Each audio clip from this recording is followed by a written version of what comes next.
Hello students, previous video में हम लोगों ने syllabus of chemistry class 11th के बारे में अध्ययन किए हुए थे और चर्चा किए हुए थे कि फाइनल एग्जामिनेशन में क्वेश्चन का पैटर्न किस तरह से होता है। अब हम लोग सिलेबस में 14 चैप्टर देखे हुए थे। इस वीडियो से अब हम लोग एक एक करके सभी चैप्टर्स को अध्ययन करेंगे और उन 14 चैप्टर में से जो पहला चैप्टर हम लोग अध्ययन करेंगे वह है यूनिट नंबर 2, जिसका नाम है स्ट्रक्चर ऑफ एटम, जिसको हिंदी से परमाणु की संरचना कहा जाता है। तो इस चैप्टर को स्टार्ट करेंगे और इस चैप्टर को स्टार्ट करने से पहले हम लोग यह जानेंगे कि यह एटम शब्द का उद्भव कहाँ से हुआ, उत्पत्ति कहाँ से हुआ। तो चलिए देखते हैं कि यह स्ट्रक्चर ऑफ एटम जो चैप्टर का नाम रखा गया है उसमें एटम शब्द का यानी परमाणु शब्द का उद्भव और उत्पत्ति कहाँ से हुई। इसमें से भी ऑब्जेक्टिव पूछा जाता है कि कौन सा वह पहला वैज्ञानिक था जो एटम शब्द को रखा गया। तो चलिए देखते हैं कि इसका उद्भव या उत्पत्ति कहाँ से हुआ। एक इंडियन फिलोसोफर था, इंडियन भारतीय दार्शनिक या तो तत्व ज्ञानी कहते हैं, जिसके बारे में वह जानता हो। तो यहाँ पर किसके बारे में बात हो रहा है? एटम के बारे में। तो जिसके बारे में जानता हो तो यहाँ पर इंडियन फिलोसोफर था एक, यानी भारतीय तत्वज्ञानी, जिसका नाम है महर्षि कन्नड़। महर्षि कन्नड़ नाम है एक इंडियन फिलोसोफर का, जो बताया कि अगर हम लोग पदार्थ मैटर, हम लोग जानते हैं कि मैटर किसे कहते हैं, तो कोई भी वस्तु हमारे पृथ्वी पर, कोई भी वस्तु जो विद्यमान हो, जो स्थान घेरता हो और जिसका अपना द्रव्यमान हो, उसे पदार्थ कहते हैं हम लोग। जैसे कि पेंसिल, पेन, कॉपी, बकेट यानी बाल्टी, तो सभी का सभी जो है सो कहीं पर रखोगे तो स्थान घेरेगा और उसका अपना द्रव्यमान होता है, भार होता है। तो यह सब भी क्या है? तो पदार्थ है। तो महर्षि कन्नड़ क्या बोला कि जब हम लोग पदार्थ को डिवाइड करते हैं यानी तोड़ते हैं, तो हम लोग को क्या होगा? तोड़ेंगे तो छोटा छोटा पार्टिकल्स प्राप्त होता है। छोटा छोटा जो टुकड़ा में टूटेगा उसको हम लोग पार्टिकल्स बोलते हैं। तो बोला महर्षि कन्नड़ कि अगर हम लोग मैटर को डिवाइड करते हैं, तोड़ते हैं, तो हम लोग को स्मॉलेस्ट पार्टिकल्स ऑफ मैटर प्राप्त होता है और उसी स्मॉलेस्ट पार्टिकल्स को परमाणु कहते हैं। क्या कहते हैं? परमाणु। फिर से महर्षि कन्नड़ जो कि एक भारतीय तत्वज्ञानी ज्ञानी था, जो बताया कि अगर मैटर को हम लोग डिवाइड करते हैं, तोड़ते हैं, तो उसके कारण जो छोटा छोटा सा पार्टिकल्स प्राप्त होता है, कण प्राप्त होता है, उसी को हम लोग परमाणु कहते हैं। अभी भी एटम शब्द नहीं आया है। यह महर्षि कन्नड़ क्या बोला? परमाणु बोला, वह सब छोटा पार्टिकल्स को। और यह भी बोला कि यह जो छोटा पार्टिकल्स हम लोग को प्राप्त होगा, इसको पुनः विभाजित नहीं किया जा सकता है।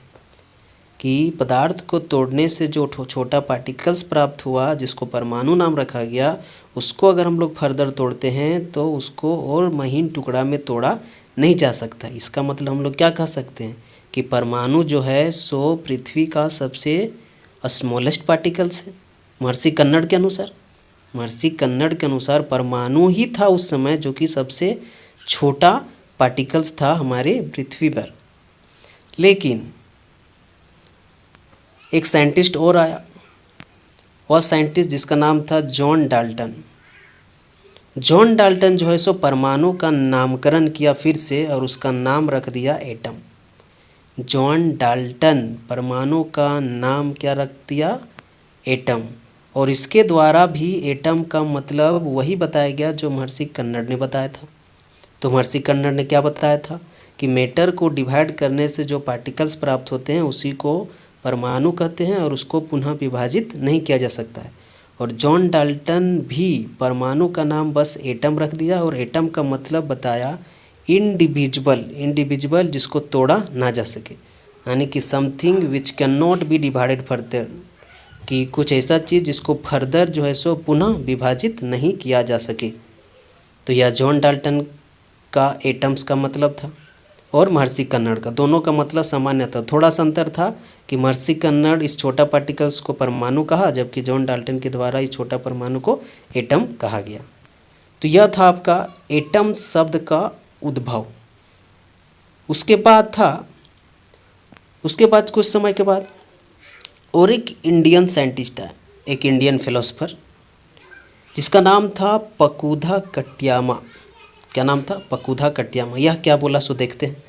सेड, कहा, क्या कहा कि द पार्टिकल्स ऑफ मैटर, कि जो पदार्थ का जो कण होता है, जिसको हम लोग एटम्स कहते हैं या तो परमाणु कहते हैं, normally exist in A combined form, कि जितने भी छोटा छोटा पार्टिकल्स हैं मैटर का, जिसको एटम्स और परमाणु कहते हैं, वह खुद अकेला उपस्थित नहीं रहता है, वह उपस्थित रहता है कंबाइंड फॉर्म में। कंबाइंड फॉर्म कहने का मतलब बहुत सारे एटम्स एक साथ उपस्थित होते हैं।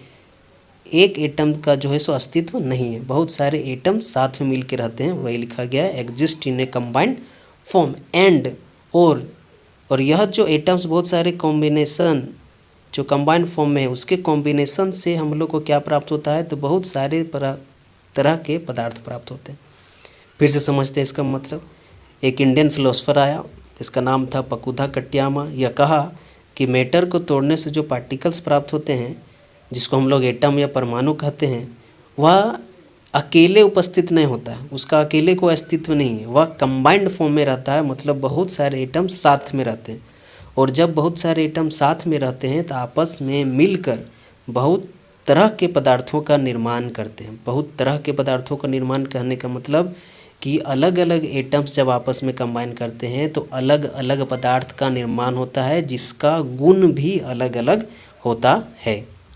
तो यह था आपका कुछ इंट्रोडक्शन एटम के बारे में, कि यह जो चैप्टर में लिखा गया स्ट्रक्चर ऑफ एटम, परमाणु की संरचना, तो इसका उद्भव कहाँ से हुआ था। तो इसका उद्भव देख लिया हम लोग कहाँ से हुआ था, एक इंडियन फिलोसफर महर्षि कन्नड़ से। यानी कि एटम शब्द चूँकि दिया गया डाल्टन के द्वारा, लेकिन उद्भव भारतीय साइंटिस्ट के द्वारा ही किया गया है। अब इसमें से जो हम लोग पढ़े हैं उसमें से देखेंगे क्वेश्चंस के बारे में, क्योंकि हम लोग को फाइनल एग्जामिनेशन में क्वेश्चन के पैटर्न क्या बताए थे? Objective type. तो हम लोग को ध्यान रखना है कि ज़्यादा से ज़्यादा जितना भी पढ़ेंगे, जो भी टॉपिक पढ़ेंगे एक लेक्चर में, उसमें कितना ऑब्जेक्टिव बनता है उसके बारे में चर्चा जरूर करें। तो पहला इसमें बनता है कि व्हाट इज एटम। क्वेश्चन है कि अब एटम किसे कहेंगे, जितना हम लोग इसमें से पढ़ें। तो हम लोगों ने देखा कि महर्षि कन्नड़ के द्वारा या तो जॉन डाल्टन के द्वारा या तो पकुधा कट्यामा के द्वारा क्या कहा गया कि पदार्थ को तोड़ने से जो स्मॉलेस्ट पार्टिकल्स प्राप्त होते हैं, कण प्राप्त होते हैं, उसी को एटम कहते हैं या तो उसी को परमाणु कहते हैं।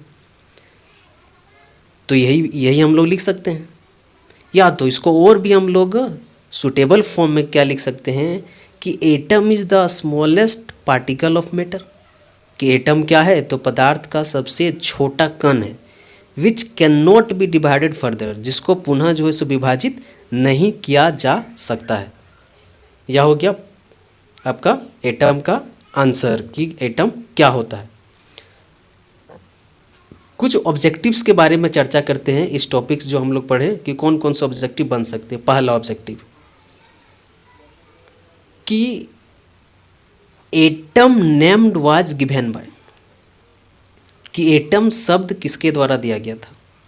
किसके द्वारा दिया गया था? तो जॉन डाल्टन के द्वारा। दूसरा, एटम मीन्स, एटम का मतलब क्या है? 4 ऑप्शन। पहला ऑप्शन डिविजिबल, विभाजित है। दूसरा इनडिविजिबल, अविभाजित है। तीसरा बोथ, दोनों हो सकता है। चौथा नन ऑफ दीज। आंसर क्या होगा? इनडिविजिबल, कि एटम मीन्स इनडिविजिबल, कि एटम का मतलब अविभाजित होता है। तीसरा क्वेश्चन जो बनता है इससे कि एटम्स जनरली एग्जिस्ट इन, कि एटम जो है सो किस रूप में उपस्थित होता है? पहला ऑप्शन इन कंबाइंड फॉर्म, दूसरा नॉट इन कंबाइंड फॉर्म, तीसरा आइदर ए आइदर बी, कि ए भी हो सकता है बी भी हो सकता है। D none of these. तो अभी हम लोगों ने क्या पढ़ा कि एटम्स कंबाइंड फॉर्म में उपस्थित होते हैं, यानी ऑप्शन नंबर 1 सही होगा, ऑप्शन नंबर 1 सही होगा कि एटम्स कंबाइंड फॉर्म में उपस्थित होते हैं। अगला जो क्वेश्चन इससे बनता है कि different kind of atoms form different kind of matters, कि बहुत सारे एटम्स मिलके बहुत सारे तरह का पदार्थ का निर्माण करते हैं जिसके पास होता है विच हैव, पहला ऑप्शन सेम प्रॉपर्टीज, दूसरा डिफरेंट प्रॉपर्टीज, तीसरा नन ऑफ दीज, चौथा ऑल ऑफ दीज, कि कुछ भी हो सकता है, चारों तीनों का तीनों। अब तीनों में से में तो एक तो नन ऑफ दीज है, तो इसमें आंसर क्या होगा आपका? तो आंसर होगा डिफरेंट प्रॉपर्टीज़, कि जब अलग अलग तरह के एटम्स आपस में कंबाइन करते हैं तो अलग अलग पदार्थ का निर्माण करते हैं और सबका गुण भी अलग अलग होता है। तो आज जो हम लोग टॉपिक्स पढ़ें उसको ऑब्जेक्टिव के बारे में भी देखें। इसी तरह से हम लोग डेली जो भी टॉपिक पढ़ेंगे उस सब का ऑब्जेक्टिव्स के बारे में चर्चा करेंगे।